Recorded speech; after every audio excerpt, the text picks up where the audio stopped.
Bismillahirrahmanirrahim. Assalamualaikum warahmatullahi wabarakatuh. Ada penyakit-penyakit budi dari Muhyiddin Syekhul Akbar Ibnu Arabi. Kalian mungkin sudah tahu, ini pengingat saja, jangan-jangan dalam dirimu masih ada ini.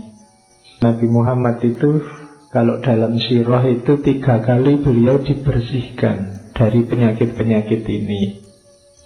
Pertama waktu kecil, kedua sebelum menerima wahyu, ketiga sebelum Isra Mi'raj.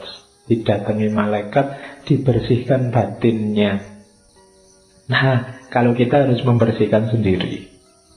Perhatikan, jangan sampai ini mengotori batinmu. Inilah yang katanya Ghazali membuat batinmu gelap. Yang pertama, fujur. Fujur itu tenggelam dalam syahwat, hawa nafsu. Hawa nafsu itu hasrat yang menggebu, menggelora untuk sesuatu yang tidak baik atau tidak penting, yang menyelewengkanmu dari jalan yang seharusnya. Itu fujur. Hati-hati kalau tiba-tiba kamu dilanda ambisi yang sangat kuat terhadap sesuatu. Coba dicek itu on the right track atau tidak. Kalau tidak, kemungkinan fujur. Ingin lulus cepat dengan nilai cum laude, dengan waktu tercepat, apapun caranya boleh. Nah, itu hati-hati, kamu cek lagi, jangan-jangan kamu menempuh jalan fujur. Niatmu bagus, tapi apapun saja boleh. Ini membahayakan, kamu terjebak dalam hawa nafsu. Ingin menang dalam pilihan biar besok nyaleknya sukses, tidak apa-apa. Tapi hati-hati ketika kamu ingin menang, yang kamu lakukan apa? Kalau tidak, kamu bisa terjebak fujur. Coba ditengok, kamu punya ambisi apa hari ini? Tidak punya apa-apa itu Pak. Oh, nanti ada penyakitnya yang lain kalau tidak punya apa-apa. Ya. Jadi yang pertama fujur. Yang kedua tamak. Kalau tamak itu perkembangan dari fujur tadi, menginginkan sesuatu yang tidak seharusnya diinginkan. Kalau tadi kan mending, ada yang diinginkan masuk akal tapi jalanmu salah. Kalau ini yang tidak seharusnya diinginkan, syarah, tamak. Yang ketiga, ini mungkin beberapa di antara kita sering terjebak di sini, tabazul. Tabazul itu tidak punya harga diri. Cirinya biasanya suka berteman dengan orang yang moralnya rendah, sehingga dia sendiri ikut rendah. Itu tabazul. Ya kamu, kalau tadi kan nengok ke dalam, kalau ini coba kamu nengok keluar. Siapa saja yang ada di sekelilingmu?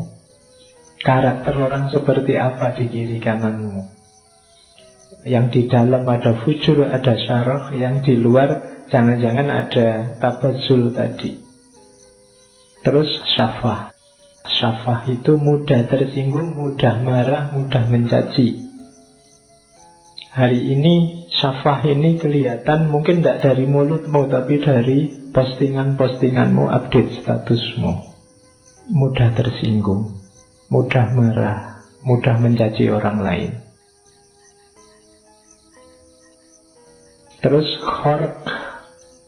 Khorq ini menganggap dia sangat penting. Dunia itu pusatnya ada dalam diriku. Semua orang harus manut aku.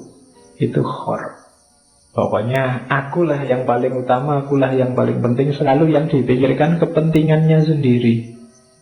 Pak, mbok ngajinya itu malam minggu gitu loh Pak. Kok malam minggu? Kan pas saya libur. Ya kamu. Ya kan? Usul selalu berdasarkan kepentingannya sendiri. Di antara pelajaran dari Isra Mi'raj, kalau katanya Muhammad Iqbal, ada namanya kesadaran profetik. Nabi tidak mikir kepentingannya sendiri. Kalau Nabi berpikir kepentingannya sendiri, sudah selesai dengan bertemu Allah di Sidratul Muntaha. Itu kenikmatan paling puncak. Tidak ada lagi yang lebih nikmat dari itu. Kan nikmat bertemu Allah besok yang dinanti oleh seluruh penghuni surga, karena itu kenikmatan paling puncak. Tapi Nabi tidak berpikir dirinya. Nabi masih berpikir tentang umatnya. Nah itu berarti tidak ada khorok. Tidak hanya mikir dirinya, Nabi juga mikir umatnya. Makanya waktu dipuji oleh Allah itu kan waktu kita lah diakhirkan at-tahiyatul mubarakatus sholawatut thayyibatu lillah. Terus Allah menjawab assalamualaikum ayyuhan nabiyyu wa rahmatullahi wa barakatuh. Terus Rasulullah tidak egois, malah Rasulullah membawa umatnya assalamu alaina wa ala ibadillahis sholihin. Ini percakapan antara Allah dan Rasulullah. Itu berarti apa? Nabi tidak egois, tidak mentang-mentang aku sukses sudah ketemu Allah, apalagi yang aku cari, buat apa capek-capek balik. Wong Nabi ini sedang berat-beratnya hidup setelah ditinggal Khadijah, ditinggal Abu Thalib. Dakwah sendiri dilempari batu. Ujiannya luar biasa. Bahkan ada riwayat yang mengatakan ujian paling ringan saat itu yang dihadapi oleh Rasulullah adalah satu ketika beliau keluar dari rumah, dicegat oleh orang Quraisy, terus kepalanya ditaburi pasir. Itu dianggap ujian paling ringan. Saya tidak tahu kalau kalian keluar rumah dicegat orang, kepalamu ditaburi pasir, itu mungkin celuritnya keluar. Tapi kalau Rasulullah tidak. Bahkan waktu dilempari batu di Taif itu, malaikatnya aja sampai tidak kuat. Katanya malaikat, Rasulullah kalau kamu mau, bumi Taif saat ini juga aku balik. Jadi hancur semua Taif, orangnya masuk liang lahat semua. Tapi jawabannya Rasulullah, ya janganlah. Katanya Rasulullah, mereka itu begitu karena tidak tahu. Makanya Nabi malah mendoakan, Allahumma hdi qaumi fa innahum la ya'lamun. Ya Allah, beri hidayah kaumku, mereka itu tidak tahu. Jangan disiksa, orang tidak tahu kok. Nah itu Rasulullah mikir umatnya, tidak khork. Terus qasawah, benci dan dendam. Ini juga yang kita susah. Kita biasanya suka sekali memelihara kebencian. Kalau sudah benci sama orang, kapanpun dan dimanapun dibawa kemana-mana. Wong kita memelihara kucing aja ditinggal di rumah, tapi memelihara kebencian kemana-mana kita bawa. Mbok yuk ditinggal sekali-sekali. Tapi kebencian dan dendam ini kita bawa terus. Itu qasawah. Apa sih untungnya kamu membawa kemana-mana benci dan dendam itu? Tidak ada untungnya selain kamu sendiri yang berat. Wong yang kamu benci itu tidak tahu kamu serepot itu membawa-bawa dirinya kemana-mana. Jangan-jangan yang kamu benci sedang seneng-seneng, kamu sumpek terus dalam hatimu. Jadi kamu sibuk sendiri, sumpek sendiri, KO sendiri. Tidak, jangan qasawah. Terus Qadar itu memungkiri janji, mengkhianati ampunan. Kalau qadar itu sudah dimaafkan, berkhianat lagi. Ini penyakit budi yang agak parah. Tadinya salah dimaafkan, tadinya keliru dimaklumi, balik lagi. Itu budi yang cacat. Janganlah ya, kalau sudah dimaafkan ya, kalau bisa jangan diulang. Terus khianat, kalau ini kita paham, menyalahi amanat. Terus membuka rahasia juga termasuk akhlak tercela. Hati-hati. Sekarang hari ini orang itu tidak hanya membuka rahasianya orang lain, tapi dengan sukacita membuka rahasianya sendiri. Kalau tidak percaya, mau tontonan postingannya teman-temanmu itu. Mau sekedar makan di angkringan aja diposting, cekrek. Terus menu siang ini, kan kamu gitu selalu. Itu bongkar rahasianya dewe. Kadang-kadang mau kemana itu posting. Oke, jangan ya, eman-eman. Hidup itu jadi menarik ketika ada misteri-misteri.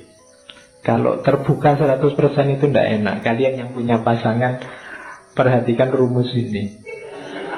Loh iya, kalau kamu sedang masih ada misterinya, masih ngejar-ngejar, itu kan masih, wah ini tidak tahu aku, dia itu seneng bener sama aku apa enggak. Itu kan kamu masih penasaran.